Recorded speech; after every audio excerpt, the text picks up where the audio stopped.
Hello વિદ્યાર્થી મિત્રો, સ્વાગત છે તમારું મારી આ યુટ્યુબ ચેનલમાં। આજે આપણે આ વિડીયોમાં ભણવાના છીએ ધોરણ 7 વિષય ગણિત, જેનું આપણે અસાઇનમેન્ટ સોલ્યુશન જોઈ રહ્યા હતા। આપણે પ્રશ્ન 1 પૂર્ણ કર્યો। હવે આપણે આ વિડીયોમાં ભણીશું પ્રશ્ન 1 શું આપેલું છે આપણને? ખાલી જગ્યા પૂરો। તમને પરીક્ષામાં 10 ગુણની શું પૂછાશે વિદ્યાર્થી મિત્રો? ખાલી જગ્યા પૂછાશે। સૌથી પહેલા આપણે પ્રકરણ 1 ની ખાલી જગ્યા જોઈશું। પહેલું શું કીધેલું છે? પૂર્ણાંક સંખ્યાઓ સરવાળા વિશે ખાલી જગ્યા છે। તો જે પૂર્ણાંક સંખ્યાઓ રહી વિદ્યાર્થી મિત્રો એ સરવાળા વિશે કેવી છે? તો એમાં જવાબ આવશે વિદ્યાર્થી મિત્રો સમૃદ્ધ। શું જવાબ આવશે? સમૃદ્ધ। ઓકે। ત્યારબાદ બીજો પ્રશ્ન, પૂર્ણાંક સંખ્યાઓ બાદબાકી વિશે ખાલી જગ્યા છે। તો જે પૂર્ણાંક સંખ્યાઓ રહી એ બાદબાકી વિશે પણ કેવી છે? સમૃદ્ધ છે। કેવી છે? સમૃદ્ધ છે। ત્યારબાદ વિદ્યાર્થી મિત્રો આપણે જોઈશું આગળ ત્રીજા નંબરનું, ખાલી જગ્યા એ સરવાળાની તટસ્થ સંખ્યા છે। સરવાળાની તટસ્થ સંખ્યા કઈ? તટસ્થ સંખ્યાનો મતલબ કે આપણે સમજો કે 5 માં શું ઉમેરીએ તો જવાબ 5 જ આવે। તો આપણે 5 માં 0 ઉમેરીએ તો જવાબ કેટલો આવશે વિદ્યાર્થી મિત્રો? 5 આવશે। આપણે 100 માં 0 ઉમેરીએ તો જવાબ કેટલો આવશે વિદ્યાર્થી મિત્રો? 100 આવશે। માટે આ જે 0 રહ્યો એ શું છે? સરવાળા માટે તટસ્થ સંખ્યા। તો યાદ રાખવાનું, સરવાળાની તટસ્થ સંખ્યા કેટલી આવશે વિદ્યાર્થી મિત્રો? 0। ત્યારબાદ જોઈએ ચોથા નંબરનું, ખાલી જગ્યા એ ગુણાકારની તટસ્થ સંખ્યા છે। જેમ આપણે જોયું કે કોઈ સંખ્યા આપી એમાં શું ઉમેરે જવાબ એ પોતે જ આવે। તો આપણે એ રીતે ગુણાકારમાં પણ એવું કરવાનું। આપણે 5 ને કેટલા વડે ગુણીશું તો 5 જ જવાબ આવશે। તો આપણે 5 ને 1 સાથે ગુણીએ તો જવાબ કેટલો આવે વિદ્યાર્થી મિત્રો? 5 જ આવે। એ રીતે 100 ને આપણે 1 સાથે ગુણીશું તો વિદ્યાર્થી મિત્રો જવાબ કેટલો આવશે? 100 આવશે। તો ખાલી જગ્યા એ ગુણાકારની તટસ્થ સંખ્યા છે। તો ગુણાકારની તટસ્થ સંખ્યા આવશે વિદ્યાર્થી મિત્રો 1। કેટલી આવશે? 1। યાદ રાખજો, કેટલી આવશે? 1। 1 એ શું છે? ગુણાકારની તટસ્થ સંખ્યા વિદ્યાર્થી મિત્રો। ત્યારબાદ જોઈએ 5મા નંબરનો વિદ્યાર્થી મિત્રો, 4 ગુણ્યા કૌંસમાં 2 ઓછા 7 બરાબર ખાલી જગ્યા। તો સૌથી પહેલા શું કરીશું? આપણે આ બેની બાદબાકી કરીશું। 4 ગુણ્યા 2 માંથી 7 ના જાય વિદ્યાર્થી મિત્રો, તો 7 માંથી શું કરવાનું? 2 બાદ કરવાના। 7 માંથી 2 જાય તો વિદ્યાર્થી મિત્રો કેટલા વધે? 5 વધે। હવે 7 ની આગળ માઇનસ નિશાની, તો અહીંયા આગળ શું કરવાનું? માઇનસ નિશાની। ત્યારબાદ વિદ્યાર્થી મિત્રો 4 ને આપણે 5 જોડે શું કરવાનું? ગુણાકાર। 4 પંચુ 20 કેટલા થશે? 20। પરંતુ અહીંયા આગળ માઇનસ છે તો જવાબ શું આવશે? માઇનસ આવશે। એટલે કે આપણો જવાબ આવશે માઇનસ 20। કેટલો આવશે વિદ્યાર્થી મિત્રો? માઇનસ 20। ત્યારબાદ જોઈએ આપણે આગળ વિદ્યાર્થી મિત્રો 6થા નંબરનું, -6 ગુણ્યા -8। અહીંયા આગળ બંને ઋણ પૂર્ણાંક સંખ્યા આપેલી છે। આપણે બંને ઋણ પૂર્ણાંક સંખ્યાનો શું કરવાનો વિદ્યાર્થી મિત્રો? ગુણાકાર કરવાનો છે। તો આપણે 6 ને 8 જોડે ગુણીએ તો 6 8 કેટલા થાય વિદ્યાર્થી મિત્રો? 48 થાય। પરંતુ અહીંયા આગળ બંને ઋણ હોવાથી જવાબ કેવો આવશે વિદ્યાર્થી મિત્રો? ધન। યાદ રાખવાનું, જ્યારે આપણે ગુણાકાર કરતા હોઈએ ત્યારે બંને સંખ્યા જો ઋણ પૂર્ણાંક હોય તો જવાબ કેવો આવે? ધન આવે। 7મા નંબરનું, એક ઋણ પૂર્ણાંક અને એક ધન પૂર્ણાંકનો ગુણાકાર ખાલી જગ્યા પૂર્ણાંક થાય। સમજીએ કે આપણે ઋણ પૂર્ણાંક લઈએ -3, એને આપણે ધન પૂર્ણાંક 5 સાથે શું કરશું? ગુણાકાર કરશું। એક ઋણ પૂર્ણાંક લીધો, એક ધન પૂર્ણાંક લીધો, બંનેનો ગુણાકાર કરીએ 5 તારીખ કેટલા થાય વિદ્યાર્થી મિત્રો? 15 થાય। અહીંયા આગળ એક ઋણ પૂર્ણાંક છે માટે ગુણાકાર કરીએ તો જવાબ કેવો આવે? ઋણ આવે। યાદ રાખવાનું, જો એક ઋણ પૂર્ણાંક હોય અને એક ધન પૂર્ણાંક હોય, બંનેનો ગુણાકાર કરવામાં આવે તો જવાબ કેવો આવશે વિદ્યાર્થી મિત્રો? ઋણ પૂર્ણાંક આવશે। જો બંને ઋણ પૂર્ણાંક હોય તો જવાબ ધન પૂર્ણાંક આવે। આગળ 8મા નંબરનું, 2 ઋણ પૂર્ણાંકોનો ગુણાકાર ખાલી જગ્યા પૂર્ણાંક હોઈ શકે। અહીંયા આગળ આપણે -3 લઈએ અને ગુણ્યા -5। આપણે શું લીધું વિદ્યાર્થી મિત્રો? બંને ઋણ પૂર્ણાંક લીધા, બંનેનો ગુણાકાર કરીએ તો 3 પંચા 15। બંને ઋણ પૂર્ણાંક છે માટે જવાબ કેવો આવશે? ધન પૂર્ણાંક। કેવો આવશે? ધન પૂર્ણાંક। કેવો આવશે વિદ્યાર્થી મિત્રો? ધન પૂર્ણાંક। આ રીતે આપણે વિદ્યાર્થી મિત્રો પ્રકરણ 1 જે એના આપણે ખાલી જગ્યાઓ પૂરી કરી વિદ્યાર્થી મિત્રો। જોઈશું વિદ્યાર્થી મિત્રો આપણે આગળ પ્રકરણ 2 ની ખાલી જગ્યા, જેમાં વિદ્યાર્થી મિત્રો આપણને આપેલું છે 6/5 નો 1/3 ભાગ ખાલી જગ્યા છે। શું આપેલું છે વિદ્યાર્થી મિત્રો? આપણને 6/5 નો 1/3 ભાગ ખાલી જગ્યા છે। તો આપણે શું કરીશું વિદ્યાર્થી મિત્રો, 6/5 જે રહે એનો કયો ભાગ કીધો આપણને 1/3. તો 6/5 ને 1/3 વડે શું કરી દેવાનું, ગુણી દેવાનું. જે પણ સંખ્યા આપ્યો એનો આટલો ભાગ તો શું કરી દેવાનો, એનો આ રીતે આપણે શું કરી દઈશું, ગુણી દઈશું. ઓકે, તમને એમ કીધું કે 5 નો ત્રીજો ભાગ તો આપણે 5/3 કરવા પડે, પરંતુ એ શું કીધું, 6/5 નો 1/3 ભાગ, તો 6/5 ગુણ્યા 1/3. અહીંયા આગળ વિદ્યાર્થી મિત્રો આપણે ઉડાડી દઈશું. 3 ના ઘડિયામાં 6 આવે, 3 દુ 6 ઉડી જશે. તો વધ્યું શું વિદ્યાર્થી મિત્રો, 2 ઉપર અને 5 નીચે. તો જવાબ કેટલો આવશે વિદ્યાર્થી મિત્રો, 2/5. કેટલો જવાબ આવશે વિદ્યાર્થી મિત્રો, 2/5. બીજી ખાલી જગ્યા 10/1/3. તો શું કરશો વિદ્યાર્થી મિત્રો, 10 અહીંયા આગળ જે ભાગાકાર આપ્યો તો એને આપણે ગુણાકારમાં ફેરવી દેવાનો. આ ભાગાકાર જે છે એને શું કરશું, ગુણાકારમાં ફેરવી દે. ગુણાકારમાં ફેરવે તો આ જે અપૂર્ણાંક રહ્યો એ શું થશે, થઈ જશે એનો વ્યસ્ત, એટલે કે 2 ઉપર આવશે અને 1 નીચે જશે. તો 10 ગુણ્યા 2 ને આપણે 1 વડે ભાગીએ તો કેટલા થાય, 2. 10 દુ કેટલો જવાબ આવશે વિદ્યાર્થી મિત્રો, 20. તો અહીંયા આગળ આપણો જવાબ કેટલો આવશે વિદ્યાર્થી મિત્રો, 20 જવાબ આવશે. ત્યારબાદ જો આપણે આગળ વિદ્યાર્થી મિત્રો 0.2 ગુણ્યા 0.2 બરાબર ખાલી જગ્યા. તો આપણે વિદ્યાર્થી મિત્રો આ દશાંશ સંખ્યા છે, 0.2 ને શું લખાય, 2/10. મેં તમને કીધું હતું કે પોઈન્ટ દૂર કરો, તો પોઈન્ટ દૂર કરો નીચે જે સમજો કે પોઈન્ટ પછી 1 અંક હોય તો નીચે 10 લખવાના, 2 અંક હોય પોઈન્ટ પછી તો 100 લખવાના. એ રીતે આને 0.2 ને કેવી રીતે લખાય, 2 દશાંશ એટલે કે 2/10 ગુણ્યા આ 0.2 ને પણ શું લખશું, 2 દશાંશ. ઓકે, હવે શું થશે વિદ્યાર્થી મિત્રો, અંશ અંશનો ગુણાકાર, 2 દુ 4 અને 10 10 100 વિદ્યાર્થી મિત્રો. 4 ને કેટલા વડે ભાગવાના, 100 વડે. આ 100 ને દૂર કરવા હોય તો પોઈન્ટ પછી કેટલા મૂકવા પડે, 2, તો 0.04. ઓકે, શું જવાબ આવ્યો, 4/27. ઓકે, આ રીતે. તો અહીંયા આગળ જવાબ આવશે 0.04 વિદ્યાર્થી મિત્રો. આગળ જોઈએ 0.24 ભાગ્યા 0.4. 0.24 ને શું લખાય વિદ્યાર્થી મિત્રો, 24/100 લખીશું. કેમ કે આ શું છે, 24/27 છે વિદ્યાર્થી મિત્રો. પોઈન્ટ પછી 2 અંક તો આપણે 24 લખશું અને નીચે 100, ભાગાકારની નિશાની. 0.4 ને શું લખાય, તો 4/10 લખાય. હવે વિદ્યાર્થી મિત્રો આગળ શું કરશું, 24/100 ગુણ્યા આ ભાગાકાર જગ્યાએ શું કરી દીધું આપણે, ગુણાકાર. તો 4 દશાંશ તો શું થશે, ઉપર 10 આવી જશે ને નીચે 4 આવી જશે. 0 અહીંથી ઉડી જશે વિદ્યાર્થી મિત્રો. 4 ના ઘડિયામાં 24 આવે તો ઉડાડી દઈશું, 4 છંગ 24. તો વિદ્યાર્થી મિત્રો શું વધ્યું આપણા જોડે, ઉપર 6 વધ્યા અને નીચે 10 વધ્યા. આ શું આવ્યું, 6 દશાંશ એટલે આને લખાય 0.6. તો આપણો જવાબ આવ્યો 0.6 એટલે કે 6 દશાંશ. શું જવાબ આવ્યો વિદ્યાર્થી મિત્રો, 6 દશાંશ. ત્યારબાદ જો આપણે આગળ વિદ્યાર્થી મિત્રો 5મા નંબરની ખાલી જગ્યા 3.8/100. આ 3.8 દશાંશ છે અને આપણે અપૂર્ણાંકમાં ફેરવીશું તો 38 થઈ જશે. પોઈન્ટ પછી એક આંકડો હતો તો કેટલા લખવાના, 10/100. હવે શું કરશું વિદ્યાર્થી મિત્રો, 38/10 એમના એમ. ભાગાકારની જગ્યાએ શું કરી દેશું, ગુણાકાર કરી દેશું. આ 100 આપેલા છે બરાબર. સમજો કે 100 ને શું કહેવાય, 100/1. આપણે ભાગાકારની જગ્યાએ ગુણાકાર કરો તો 100 નો વ્યસ્ત કરવાનો. તો 100 નો વ્યસ્ત શું થશે વિદ્યાર્થી મિત્રો, 1/100 થાય. ઉપર 38 અને 1 વધ્યા તો 38 એકા 38 અને નીચે 10 ગુણ્યા 100, 100 દાન 1000, કેટલા આવશે 1000. અને વાંચવા જઈએ તો શું વંચ્યા વિદ્યાર્થી મિત્રો, 38/1000 ને 38 સહસ્ત્રાંશ. અહીંયા આગળ 1000 માં 3 મીંડા છે માટે પોઈન્ટ પછી 3 આંકડા કરવાના, 0.038. આટલો જવાબ આવે 0.038. ત્યારબાદ જોઈએ બીજા નંબરનો વિદ્યાર્થી મિત્રો 2.25 ગુણ્યા 1000. 2.25 ગુણ્યા 1000 આપેલા છે. હું વિદ્યાર્થી મિત્રો 2.25 માંથી પોઈન્ટ કાઢી નાખું તો 225 સંખ્યા થઈ જશે. અને અહીંયા આગળ પોઈન્ટ પછી 2 આંકડા છે, કેટલા 2, તો એના ભાગાકારમાં કેટલા આવશે વિદ્યાર્થી મિત્રો, 100 અને ગુણાકારમાં 1000.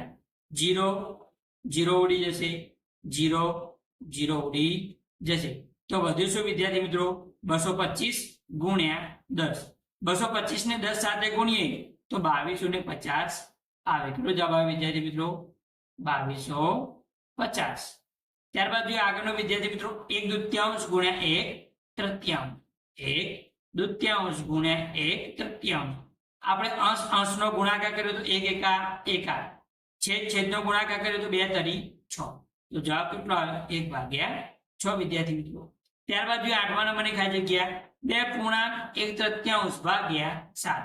આ મિશ્ર અપૂર્ણાંક છે. સૌથી પહેલા આપણે આને સાદા અપૂર્ણાંકમાં ફેરવીશું. મેં તમને અગાઉ વિકલ્પોમાં પણ શીખવાડ્યું હતું કે રીતે ફેરવવાના. 3 અને 2 નો ગુણાકાર 3 દુ 6. 6 માં ઉપરનું ઉમેરવાનું તો 6 ને 7. ભાગાકારમાં કેટલા? 3 ભાગ્યા 7. ફરીથી સમજાવું કે રીતે મિશ્ર અપૂર્ણાંકને સાદા અપૂર્ણાંકમાં ફેરવવાનું. આ બંનેનો ગુણાકાર કરવાનો 3 દુ 6. એમાં ઉપરનું ઉમેરી દેવાનું તો 7 અને છેદમાં જે છે એમના એમ. હવે વિદ્યાર્થી મિત્રો ભાગાકાર આપેલો છે, આપણે શું કરશું? એને ગુણાકારમાં ફેરવી દઈશું. ભાગાકારનું ગુણાકારમાં ફેરવું તો 7 નો વ્યસ્ત થઈ જશે 1/7. અહીંયા આગળ 7 ભાગાકારમાં અને અહીંયા આગળ 7 ઉપર ગુણાકારમાં ઉડી જશે. તો આપણે જોડે ઉપર વધ્યા 1 અને નીચે વધ્યા 3. તો આપણો અહીંયા આગળ જવાબ આવ્યો વિદ્યાર્થી મિત્રો 1/3. કેટલો જવાબ આવ્યો? 1/3. ત્યારબાદ જો આપણે આગળ વિદ્યાર્થી મિત્રો પ્રકરણ 4 ના વિકલ્પો. શેના વિકલ્પો વિદ્યાર્થી મિત્રો? પ્રકરણ 4 ના વિકલ્પો. જો x બરાબર 3 હોય તો x વત્તા 5 બરાબર ખાલી જગ્યા x ની કેટલી કિંમત આપે? 3. એ આપણે આમાં મૂકવાની છે. શેમાં? x વત્તા 5 માં. x ની જગ્યાએ આપણે કેટલા મૂકી દઈએ? 3 મૂકી દઈએ વત્તા 5. 3 વત્તા 5 કેટલા થાય? 8. તો આપણો જવાબ આવ્યો 8 વિદ્યાર્થી મિત્રો. બીજા નંબરની ખાલી જગ્યા જો x બરાબર -2 હોય તો 2x વત્તા 8 કેટલા થાય? તો 2x વત્તા 8 બરાબર x ની જગ્યાએ કેટલા મૂકીએ વિદ્યાર્થી મિત્રો? -2 વત્તા 8. 2 દુ 4. પરંતુ એક માઇનસ છે તો કેવો જવાબ આવશે? -4 વત્તા 8. અહીંયા આગળ માઇનસ છે, અહીંયા આગળ પ્લસ. માઇનસ પ્લસ શું થાય? માઇનસ એટલે બાદબાકી થાય. 8 માંથી 4 જાય તો કેટલા વધે વિદ્યાર્થી મિત્રો? 4. મોટા આગળ પ્લસ એટલે પ્લસ આવશે. તો જવાબ કેવો આવશે વિદ્યાર્થી મિત્રો? 4. કેટલો આવશે વિદ્યાર્થી મિત્રો? 4. ત્યારબાદ જોઈએ આપણે આગળ વિદ્યાર્થી મિત્રો ત્રીજા નંબરની ખાલી જગ્યા સમીકરણ 10 - 2x બરાબર 4. તો એ x બરાબર ખાલી જગ્યા માટે સાચું છે. એટલે કે આપણે x નું મૂલ્ય શોધવાનું થાય છે. x ની જગ્યાએ કેટલા મૂકીએ તો આપણે આનો જવાબ આપણને 4 મળે વિદ્યાર્થી મિત્રો. તો શું કરીશું? આપણે x ની કિંમત શોધી દઈએ. કેવી રીતે શોધવાની હું તમને શીખવાડું વિદ્યાર્થી મિત્રો. શું કરીશું? આ 2x ને સૌથી પહેલા બરાબરની પેલી બાજુ લઈ જઈએ. તો 10 બરાબર કોઈ પણ સંખ્યાને બરાબરની આ બદલાવો તો અહીંયા આગળ માઇનસ હતું, બરાબરની આ બાજુ લાયા તો કેવા થઈ જશે? પ્લસ થઈ જશે. હવે આ 4 ને શું કરશું? આપણે પેલી બાજુ મોકલી દેશું. એ શું થશે? 10 માંથી 12 થઈ જશે. કેમ કે એ પ્લસ હતા, પેલી બાજુ જાય તો માઇનસ થાય. બરાબર 2x. 10 માંથી વિદ્યાર્થી મિત્રો 4 જાય તો કેટલા વધે વિદ્યાર્થી મિત્રો? 6 વધે. 6 બરાબર 2x. આપણે તો એટલે x નું જ માન જોઈએ છે. આ બે ગુણાકારમાં છે. બરાબરની પેલી બાજુ જશે તો ક્યાં જશે વિદ્યાર્થી મિત્રો? 6 ના ભાગાકારમાં. 6 ને આપણે 2 વડે ભાગીએ વિદ્યાર્થી મિત્રો કેટલો જવાબ આવે? 3. આપણે x બરાબર 3 મૂકીએ તો સાચું છે. જોઈએ આપણે 3 મૂકી જોઈએ. ત્યાં આગળ વિદ્યાર્થી મિત્રો 3 મૂકી દો તો 3 દુ 6 થાય. 10 માંથી 6 બાદ કરો તો 4 જવાબ આવી જાય વિદ્યાર્થી મિત્રો. ત્યારબાદ જે ચોથા નંબરનો વિદ્યાર્થી મિત્રો સમીકરણ x ભાગ્યા 3 ઓછા 1 બરાબર 5 એ x બરાબર ખાલી જગ્યા માટે સાચું છે. આગળ x ની કેટલી કિંમત મૂકશું તો આ x ને 3 વડે ભાગીએ એમાંથી 1 બાદ કરશું તો 5 મળશે. બરોબર. તો જોઈએ આપણે વિદ્યાર્થી મિત્રો x તૃતીયાંશ ઓછા 1 બરાબર 5. શું કરશું વિદ્યાર્થી મિત્રો? સૌથી પહેલા આ જે 1 રહ્યા એને આપણે બરાબરની પેલી બાજુ મોકલીશું. તો અહીંયા આગળ માઇનસ છે, બરાબરની આ બાજુ આવશે શું થઈ જશે? પ્લસ થઈ જશે વિદ્યાર્થી મિત્રો. 5 વત્તા 1 કેટલા થાય? 6. આ 3 ભાગાકારમાં છે, બરાબરની પેલી બાજુ જાય તો ક્યાં જશે વિદ્યાર્થી મિત્રો? ગુણાકારમાં. એટલે કે 6 ની જોડે ગુણાઈ જશે. 6 તરીકે કેટલા થાય વિદ્યાર્થી મિત્રો? 18 થાય. આપણો જવાબ કેટલો આવે વિદ્યાર્થી મિત્રો? 18. ત્યાં આગળ તમે 18 મૂકી દો તો 18 ભાગ્યા 3 ઓછા 1. 18 ને 3 વડે ભાગો તો 6. 6 માંથી 1 જાય તો 5. 5 આપણો જવાબ આવે. બરાબર. તો આપણો x બરાબર કેટલા લીધા? 18 લઈએ ત્યારે સમીકરણનું સમાધાન થાય વિદ્યાર્થી મિત્રો. ત્યારબાદ જો આપણે આગળ વિદ્યાર્થી મિત્રો 5મા નંબરનું જો x બરાબર 2 હોય તો 12 ઓછા 3x બરાબર કેટલા થાય? એટલે કે આપણે x ની જગ્યાએ કેટલા મૂકવાના વિદ્યાર્થી મિત્રો? 2 મૂકવાના. તો મૂકી જોઈએ 12 ઓછા 3x બરાબર x ની જગ્યાએ કેટલા મૂકવાના વિદ્યાર્થી મિત્રો? 2. તો હું અહીંયા આગળ x ની જગ્યાએ 2 મૂકી દીધા. 12 ઓછા 3 x ની જગ્યાએ કૌંસમાં 2 લખ્યા. 12 ઓછા આ બેનો શું આપેલો છે? અહીંયા આગળ ગુણાકાર આપેલો છે. તો 3 દુ 6 થશે. 12 માંથી 6 જાય વિદ્યાર્થી મિત્રો કેટલા વધે? 6 વધે. તો આપણો જવાબ કેટલો આવ્યો વિદ્યાર્થી મિત્રો? 6. કેટલો આવ્યો? 6. આગળ જોઈએ વિદ્યાર્થી મિત્રો આપણે છઠ્ઠા નંબરનો ખાલી જગ્યા. શું આપેલો છે? જો x બરાબર 5 હોય તો 15 ભાગ્યા x માઇનસ 1 બરાબર કેટલા? x ની જગ્યાએ કેટલા મૂકવાના વિદ્યાર્થી મિત્રો? 5. તો મૂકી દઈશું આપણે 15 ભાગ્યા x ઓછા 1 બરાબર. હું x ની જગ્યાએ કેટલા મૂકું છું વિદ્યાર્થી મિત્રો? 5 મૂકું છું ઓછા 1. 15 ને 5 વડે ભાગે તો કેટલો જવાબ આવે વિદ્યાર્થી મિત્રો? 3 ઓછા 1. 3 માંથી 1 જાય તો વિદ્યાર્થી મિત્રો 2 વધે. તો આપણો જવાબ કેટલો આવે વિદ્યાર્થી મિત્રો? 2 જવાબ આવે. આગળ જોઈએ વિદ્યાર્થી મિત્રો 7મા નંબરની ખાલી જગ્યા. કોઈ સંખ્યા a ના આ શું આપેલું છે? a ના ત્રીજા ભાગમાં 6 ઉમેરતાનું ગાણિતિક વિધાન ખાલી જગ્યા છે. કોઈ સંખ્યા શું આપે છે વિદ્યાર્થી મિત્રો? આપણને a આપેલી છે. એનો ત્રીજો ભાગ એટલે કેટલા વડે ભાગવાના? 3 વડે. એમાં કેટલા ઉમેરવાના? પ્લસ 6 ઉમેરવાના. તો આ એનું ગાણિતિક સ્વરૂપ થયું વિદ્યાર્થી મિત્રો. a ભાગ્યા 3 વત્તા 6. ત્યારબાદ જોઈએ 8મા નંબરની ખાલી જગ્યા.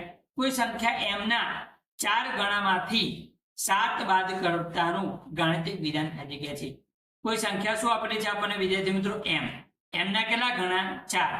4 ગણા એટલે એને 4 વડે ગુણવાનું. એમાંથી કેટલા બાદ કરવાના? 7 બાદ કરવાના. તો આ એનું ગાણિતિક વિધાન થયું વિદ્યાર્થી મિત્રો. ત્યારબાદ જોઈશું આપણે આગળ વિદ્યાર્થી મિત્રો પ્રકરણ 5 ની ખાલી જગ્યાઓ. 70 અંશના માપના ખૂણાના કોટિકોણનું માપ ખાલી જગ્યા હોય. હવે વિદ્યાર્થી મિત્રો હું તમને સમજાવી દઉં કે કોટિકોણ કોને કહેવાય. શું વિદ્યાર્થી મિત્રો? કોટિકોણ કોને કહેવાય? વિદ્યાર્થી મિત્રો કોઈ બે ખૂણા હોય. શું હોય? કોઈ બે ખૂણા જેના માપનો સરવાળો કેટલો થતો હોય? 90. સમજીએ કે આપણને એક વિદ્યાર્થી મિત્રો આ રીતે એક 30 અંશનો ખૂણો આપેલો છે અને વિદ્યાર્થી મિત્રો એક આપણને 60 અંશનો ખૂણો આપેલો છે. તો 30 અને 60 બંનેનો સરવાળો કેટલો થાય? 90 અંશ. તો 30 અને 60 નો સરવાળો 90 થાય તો એને કહેવાય કોટિકોણ. તો 70 અંશના માપના ખૂણાના કોટિકોણનું માપ કેટલું થાય? તો 90 અંશમાંથી શું કરવાનું વિદ્યાર્થી મિત્રો? આ 70 અંશને આપણે બાદ કરી દેવાના. તો આપણને શું મળી જાય? કોટિકોણનું માપ. તો 90 માંથી 70 બાદ કરી તો આપણને કેટલા મળે વિદ્યાર્થી મિત્રો? 20 અંશ. તો આપણને 70 અંશના કોટિકોણનું માપ મળ્યું 20 અંશ. ત્યારબાદ જોઈએ 120 અંશના માપના ખૂણાના પૂરક કોણનું માપ ખાલી જગ્યા હોય. હવે વિદ્યાર્થી મિત્રો હું તમને પૂરક કોણ વિશે થોડી માહિતી આપી દઉં. પૂરક કોણ કોને કહેવાય? તો બે ખૂણા હોય એ બે ખૂણાના માપનો સરવાળો કેટલો થવો જોઈએ? 180 અંશ. સોરી કેટલા? 180 અંશ. જો બે ખૂણાના માપનો સરવાળો 180 અંશ થાય વિદ્યાર્થી મિત્રો તો એને પૂરક કોણ કહેવાય. ત્યાં આગળ 120 અંશ એક ખૂણાનું માપ આપે છે તો બીજા ખૂણાનું માપ કેટલું હશે? તો પૂરક કોણ કહેવાય. તો શું કરવાનું વિદ્યાર્થી મિત્રો? 180 અંશમાંથી 120 અંશ બાદ કરી દેવાના. તો જવાબ કેટલો આવે? 60 અંશ આવ્યો. તો 120 અંશના પૂરક કોણનું માપ 60 અંશ થાય વિદ્યાર્થી મિત્રો. ત્યારબાદ જોઈએ ત્રીજા નંબરની ખાલી જગ્યા. 90 અંશથી નાના માપના ખૂણાને ખાલી જગ્યા કહેવાય. જે ખૂણો 90 અંશથી નાનો હોય એને શું કહેવાય વિદ્યાર્થી મિત્રો? તો આપણે જોઈએ વિદ્યાર્થી મિત્રો 90 અંશથી જે ખૂણો બરાબર આ રીતે આમ નાનો હોય વિદ્યાર્થી મિત્રો તો એને લઘુ કોણ કહેવાય. શું કહેવાય? લઘુ કોણ કહેવાય. અથવા તો બીજું કહીએ તો કાટકોણથી નાનો. શું કહેવાય વિદ્યાર્થી મિત્રો? કાટકોણથી નાનો કહેવાય. હવે વિદ્યાર્થી મિત્રો કાટકોણ કોને કહેવાય? તો વિદ્યાર્થી મિત્રો જે આ રીતે બરાબર એલ આકાર એટલે કે 90 અંશ શું બનાવતો હોય? 90 અંશનો ખૂણો બનાવતો હોય. કેટલા અંશનો? 90 અંશનો. તો આપણે એને વિદ્યાર્થી મિત્રો કાટકોણ કહીશું. શું કહીશું? કાટકોણ. ઓકે, ખબર પડી ગઈ? એલ આકાર બનતો હોય. કેવો બનતો? એલ અથવા તો 90 અંશનો ખૂણો હોય એને કાટકોણ કહેવાય. તમે વિદ્યાર્થી મિત્રો ઘડિયાળમાં જ્યારે 3 વાગ્યાનો સમય જોવો છો ત્યારે એ બે કાંટા વચ્ચે કેટલો ખૂણો હોય? 90 અંશનો. તેનો કાટકોણ કહી શકાય. હવે જોઈએ વિદ્યાર્થી મિત્રો 90 અંશથી વધારે હોય 90 અંશથી વધારે હોય તો એને શું કહેવાય વિદ્યાર્થી મિત્રો? ગુરુકોણ. શું કહેવાય? ગુરુકોણ કહેવાય વિદ્યાર્થી મિત્રો. ત્યારબાદ જોઈશું આપણે આગળ વિદ્યાર્થી મિત્રો ચોથા નંબરની ખાલી જગ્યા 90 અંશથી મોટા અને 180 અંશથી નાના માપના ખૂણાને શું કહેવાય? આપણે જોયું વિદ્યાર્થી મિત્રો કે 90 અંશ હોય તો કાટકોણ કહેવાય અને 90 અંશથી વધારે આ રીતે ઓકે આવો ખૂણો હોય તો એને વિદ્યાર્થી મિત્રો ગુરુકોણ કહેવાય. શું કહેવાય? ગુરુકોણ. શું કહેવાય? ગુરુકોણ. આગળ જોઈએ પાંચમા નંબરની ખાલી જગ્યા વિદ્યાર્થી મિત્રો બે ખૂણાઓ કોટિકોણ હોય તો તેમના માપનો સરવાળો ખાલી જગ્યા થાય. બે ખૂણાઓ કેવા હોય? કોટિકોણ. આપણે જોયું કે કોટિકોણ ક્યારે હોય? જ્યારે બંને ખૂણાના માપનો સરવાળો કેટલો થાય વિદ્યાર્થી મિત્રો? 90 અંશ. કેટલો થાય? 90 અંશ.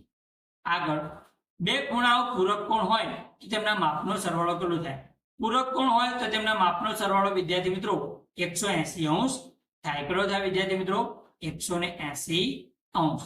ત્યારબાદ જોઈશું આપણે આગળ સાતમા નંબરની ખાલી જગ્યા જે રેખા બે કે તેથી વધુ રેખાઓને ભિન્ન એટલે કે જુદા જુદા બિંદુમાં છેદે તો આ રેખાને ખાલી જગ્યા કહેવાય. સમજો કે આ રીતે કોઈ બરાબર સમાંતર બે રેખાઓ છે. આને કોઈ આ રીતે એક રેખા એક આ બિંદુમાં છેદે અને એક આ બિંદુમાં જુદા જુદા બિંદુમાં છેદે છે તો આ જે રેખા થઈ આને શું કહીશું વિદ્યાર્થી મિત્રો? આપણે છેદિકા. શું કહીશું?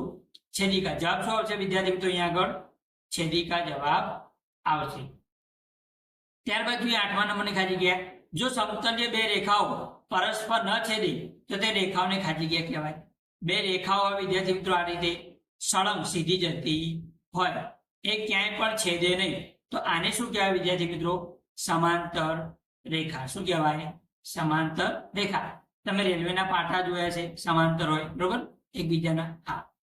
ત્યારબાદ જોઈશું આપણે આગળ વિદ્યાર્થી મિત્રો પ્રકરણ 6 ની ખાલી જગ્યા ત્રિકોણની કુલ ખાલી જગ્યા અંગો હોય છે. વિદ્યાર્થી મિત્રો તમે ત્રિકોણ જોયેલો હશે. શું જોયેલું હશે? ત્રિકોણ જોયેલો હશે. તો ત્રિકોણમાં 1 2 અને 3 ખૂણા હોય 1 2 અને 3 બાજુ હોય તો આમ કુલ કેટલા અંગો થયા? 6 અંગો થયા. બીજા નંબરની ખાલી જગ્યા ત્રિકોણના શિરોબિંદુને સામેની બાજુના મધ્યબિંદુ સાથે જોડતા રેખાખંડને ખાલી જગ્યા કહેવાય. વિદ્યાર્થી મિત્રો આપણે અહીંયા ત્રિકોણ દોરીએ. આ ત્રિકોણ દોર્યો. આ ત્રિકોણના આ શિરોબિંદુમાંથી સામેની કોઈ બાજુ છે એના મધ્યબિંદુ આ સમજી લો. આને આ જે જોડતો રેખાખંડ આપણે આને શું કહેશું વિદ્યાર્થી મિત્રો? તો આને વિદ્યાર્થી મિત્રો મધ્યગા કહેવાય. શું કહેવાય? મધ્યગા. કેમ કે આની સામે આ જે બાજુ રહી એની બિલકુલ વચ્ચે બરોબર બે ભાગ કરે છે માટે મધ્યગા કહેવાય વિદ્યાર્થી મિત્રો. ત્યારબાદ જોઈએ આગળ વિદ્યાર્થી મિત્રો ત્રીજા નંબરની ખાલી જગ્યા ત્રિકોણના શિરોબિંદુમાંથી સામેની બાજુ પર દોરેલા લંબને ત્રિકોણની ખાલી જગ્યા કહેવાય. તો વિદ્યાર્થી મિત્રો આ રીતે સમજો કે ત્રિકોણ આપેલો છે. ત્રિકોણ જુદા જુદા પ્રકારના હોય અને આપણે કાટકોણ ત્રિકોણ લઈએ. આ શિરોબિંદુમાંથી આમ લંબરૂપી બરાબર ત્રિકોણને લંબ દોરેલો હોય તો આને આપણે શું કહીશું વિદ્યાર્થી મિત્રો? આ જે દોરો એને આપણે એને વિદ્યાર્થી મિત્રો વેધ કહીશું. શું કહીશું? વેધ કહેવાય. ચોથા નંબરનું એક ત્રિકોણની કુલ ખાલી જગ્યા મધ્યગા હોય. હવે વિદ્યાર્થી મિત્રો ત્રિકોણમાં જોવા જઈએ તો 3 બાજુ હોય તો એ રીતે આપણે મધ્યગાઓ કેટલી દોરી શકીએ? 3 દોરી શકીએ. કેટલી દોરી શકીએ? 3. ત્યારબાદ જો આપણે આગળ વિદ્યાર્થી મિત્રો એક ત્રિકોણની કુલ ખાલી જગ્યા વેધ હોય તો મધ્યગા પણ 3 હોય અને વેધ પણ 3 હોય. યાદ રાખવાનું. અમે તમને મધ્યગા પણ દોરી બતાવી અને વેધ પણ દોરીને બતાવ્યા. તો ત્રિકોણને 3 મધ્યગા અને 3 વેધ હોય છે. છઠ્ઠા નંબરનું ત્રિકોણના બહિષ્કોણનું માપ ત્રિકોણના ખાલી જગ્યા બે ખૂણાના માપના સરવાળા જેટલું હોય. સમજો કે વિદ્યાર્થી મિત્રો આ રીતે આપણને એક ત્રિકોણ આપેલો છે. શું આપેલું છે? ત્રિકોણ આપેલો છે. સમજો કે આ ત્રિકોણ છે. આનો અંદરનો ખૂણો કહેવાય. આ પણ અંદરનો ખૂણો, આ પણ અંદરનો ખૂણો. પરંતુ આ એનો બહિષ્કોણ કહેવાય. શું કહેવાય વિદ્યાર્થી મિત્રો? બહિષ્કોણ કહેવાય. તો આ જે બહિષ્કોણ જો એનું માપ કેટલું થાય? તો આ જે અંદરના જે ખૂણા આપ્યા છે અંતઃસમ્મુખ કોણ બરોબર જે અંદરના જે ખૂણા રહ્યા વિદ્યાર્થી મિત્રો એના માપના સરવાળા જેટલા થાય એને કહેવાય અંતઃસમ્મુખ કોણ. શું કહેવાય? અંતઃસમ્મુખ કોણ બરોબર. એ બે આ જે બે અંદરના ખૂણા રહ્યા એના માપના સરવાળા જેટલું થાય એટલે અંતઃસમ્મુખ કોણ બરોબર બે ખૂણાઓના માપના સરવાળા જેટલું હોય. યાદ રાખવાનું આ બહિષ્કોણનું માપ કેટલું હોય તો અંદરના જે બે ખૂણા રહે એના માપના સરવાળા જેટલું હોય વિદ્યાર્થી મિત્રો. આગળ 7મા નંબરની ખાલી જગ્યા ત્રિકોણના બહિષ્કોણ અને આ બહિષ્કોણના આસન પરના માપનો સરવાળો ખાલી જગ્યા હોય. કોઈ પણ ત્રિકોણ હોય વિદ્યાર્થી મિત્રો શું હોય ત્રિકોણ એના જે બહિષ્કોણ છે વિદ્યાર્થી મિત્રો બરોબર આપણે બહિષ્કોણ જોવા જઈએ બરોબર તો એ બહિષ્કોણના માપનો સરવાળો કેટલો થાય તો 180 અંશ થાય. કેટલો થાય વિદ્યાર્થી મિત્રો 180 અંશ થાય. 8મા નંબર ખાલી જગ્યા ત્રિકોણના ત્રણેય ખૂણાના માપનો સરવાળો ખાલી જગ્યા થાય છે. વિદ્યાર્થી મિત્રો કોઈ પણ ત્રિકોણ હોય બરોબર એના આ જે 1 2 અને 3 ખૂણા રહ્યા એના માપનો સરવાળો કેટલો થાય 180 અંશ થાય. યાદ રાખવાનું ત્રિકોણના ત્રણેય ખૂણાના માપનો સરવાળો કેટલો થાય 180 અંશ થાય વિદ્યાર્થી મિત્રો. તો વિદ્યાર્થી મિત્રો અહીંયા આગળ આપણે ખાલી જગ્યાઓ શું કરી પૂર્ણ કરી. ખાલી જગ્યા શું થઈ ગઈ પૂર્ણ થઈ ગઈ. વિદ્યાર્થી મિત્રો જો તમને વિડીયો ગમ્યો હોય તો વિડીયોને લાઈક કરો, આ વિડીયો તમારા મિત્રોને શેર કરો અને મારી આ ચેનલને અવશ્ય સબસ્ક્રાઇબ કરો વિદ્યાર્થી મિત્રો.